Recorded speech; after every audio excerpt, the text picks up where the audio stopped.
Hello everyone, this is Rajeshwari, Assistant Professor of English. Today I'm here with a short story, Two Gentlemen of Verona. It's written by A.J. Cronin. Let's see about the author first. A.J. Cronin was a Scottish physician and a novelist. Hayter's Castle is his first novel. It's published in 1931. This novel, Hayter's Castle, has become a great success, so that he gave up medicine and started continuing literature. The Citadel published in the year 1937. That is his best known novel. His other novels are The Keys of the Kingdom and The Spanish Gardener. Some of his books have been filmed and his works have also been translated into other languages. Let's see the story. We can see the same title, Two Gentlemen of Verona, in one of the early plays of Shakespeare. Here, A.J. Cronin portrays real gentlemen through the life of two boys named Nicola and Jacopo. We can see their love and sacrifice for their sister through the story, Two Gentlemen of Verona. We have an unnamed narrator here because the narrator of this story doesn't have a name. When the story begins, the narrator and his driver, named Luigi, meet two boys on the outskirts of Verona during their journey towards the foothills of the Alps mountain range. Alps are the highest mountain range in Europe. Then Verona is one of the most romantic cities in Italy. This city, Verona, it's rich in history with medieval streets and impressive buildings. The city Verona is best known for the romantic lovers called Romeo and Juliet. So, during the journey through the mountain ranges on the outskirts of Verona, our narrator meets two boys, this Nicola and Jacopo. They were actually selling wild strawberries there. When our narrator was tempted to have that bright red berries, his driver Luigi warned the narrator. He told the narrator that not to buy fruits from those boys. It's because of the boys' shabby or untidy appearance that the driver discouraged the narrator. The boys were not looking much neat and tidy. They were untidy or they were not neat by their appearance. So it's because of the shabby appearance, Luigi discouraged the narrator. Though they were untidy, they had earnest eyes. Our narrator and his driver were attracted by those earnest eyes, those honest eyes. Then the driver or the companion of the narrator spoke to the boys and found out that they were brothers, Nicola and Jacopo. Nicola was the elder one who was 13 years old and Jacopo was nearly 12 years. So somehow they were really impressed by those boys' earnest eyes and they bought biggest fruit basket from those boys. And then the narrator and his driver continued their journey towards town. They met those two boys again in the next morning. That time, those boys were busy by the work of shining shoes. Our narrator and his driver watched their busy work for a few minutes and went beside them. Those boys were also exchanged friendly faces to the narrator. The narrator curiously asked the boys about their real work. So Nicola, the elder one, told in a very serious tone that they would do many works. Those boys were even worked as tourist guide. Our narrator liked that boys. Those boys were really simple by their appearance, but they were honest. Apart from their childishness, they had a kind of seriousness and responsibility on their face. They met Nicola and Jacopo frequently in the following week. that boys were actually helpful and useful for them, because that boys helped them to satisfy their needs, like finding out some good shops for a pack of cigarette and some good restaurants. The narrator had noticed their never ending willingness to work. During those summer days, under the hot sun throughout the day, they were engaged in several works like shining shoes, selling fruits, and selling newspapers, and even working as tourist guide. On another night, a narrator and his driver had seen those two boys. This time, Nicola and Jacopo were waiting for the last bus to sell their newspapers. Though they were extremely tired, they did not make any complaint to the narrator. Our narrator noticed that those boys were not spending much money for their food and dress.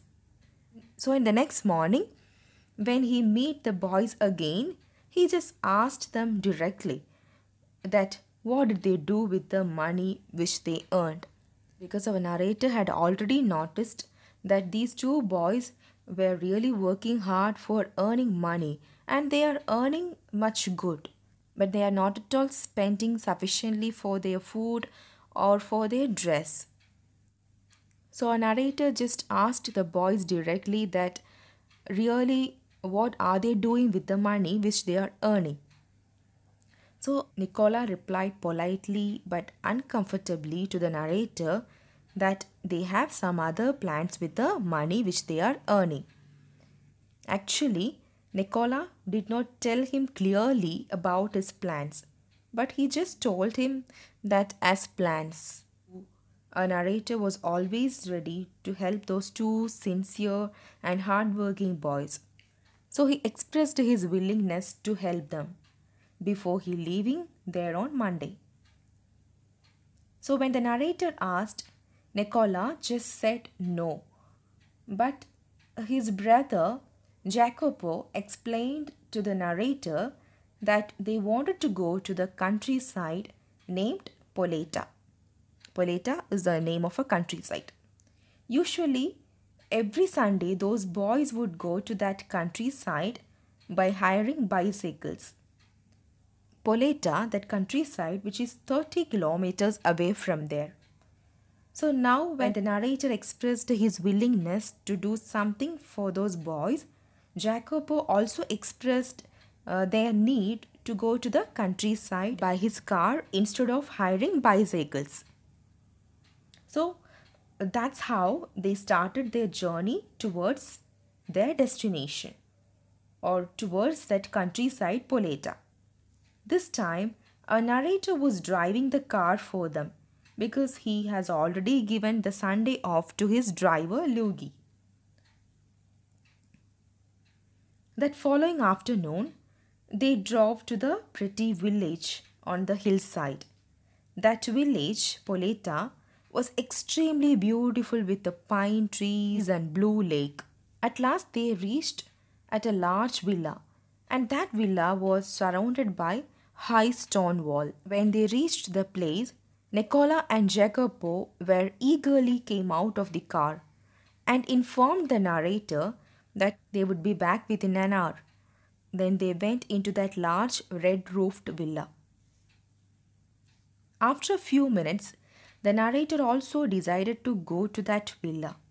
So he rang the bell, and there came a pleasant looking woman with spectacled eyes, and she appeared in the white uniform of a trained nurse. When the narrator inquired about Nicola and Jacopo, that nurse led him through the entrance hall into the hospital. That villa was actually a hospital. They went upstairs, and then there he saw the two boys, Nicola and Jacopo. They were seated at the bedside of a girl. She would be around 20 years old. That girl was listening to that boy's words happily. That 20 years old girl was their sister named Lucia. Our narrator did not interfere into their happy moments, the happy moments of the brothers and sister. Later, he knew everything about Nicola and Jacopo from that nurse. That nurse described the past life of Nicola and Jacopo. Actually, those boys had always led a cultured and comfortable life when they were along with their family. Their father was a widower and he was a well known singer in Italy. Then, their father had been killed in the war. Their house had also been destroyed in the war, so those three children were left alone on the road. Their sister Lucia trained herself as a singer. After that, they led such a hard life for a few months. They suffered starvation and extreme cold winter of Verona. During that time, they lived in a shelter which they built by themselves with some rough fragments of stone, concrete, and bricks. Here we can see how their village struggled due to German occupation. Here we have a reference of German occupation of Italy. The German ruled Verona for 3 years. The people suffered a lot during that time. They got homeless and suffered starvation and cold winter. So during that period of war, Nicola and Jacopo experienced a life of hardship and poverty. Nurse explained everything about Nicola and Jacopo to the narrator. Their sister Lucia, who was suffering from tuberculosis of the spine. So, because of this disease, because of this tuberculosis of the spine, she cannot walk or sing now. TB of spine affected her badly. So that those boys were working hard for the treatment of their sister. Actually, that's why they were not spending much money for their dress and food. They just wanted to bring their sister Lucia into the normal life. Later, the narrator went out of the villa and who was waiting outside for the boys. Then he drove them back to the city, and during that journey, the narrator did not ask them anything. That boys were also quiet in the car, and they might also be satisfied by keeping their past life as a secret. The narrator also let the boys to believe their past life as a secret itself. So that's all this story, The Two Gentlemen of Verona. So here, throughout this story, we have seen two boys, two young boys who were really working hard for their elder sister who was suffering from tuberculosis. Selfless love and maturity had been well portrayed through Nicola and Jacopo. They did not even complain about their sufferings to anyone, and they have overcome the hardships of war.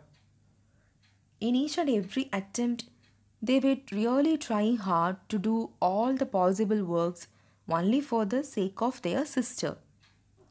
So, Nicola and Jacopo were the real gentlemen of Verona. They took the responsibility of their family like a parent. They were honest in their every work. They were noble by their character and inner self. So, without any doubt, we can call them as gentlemen of Verona.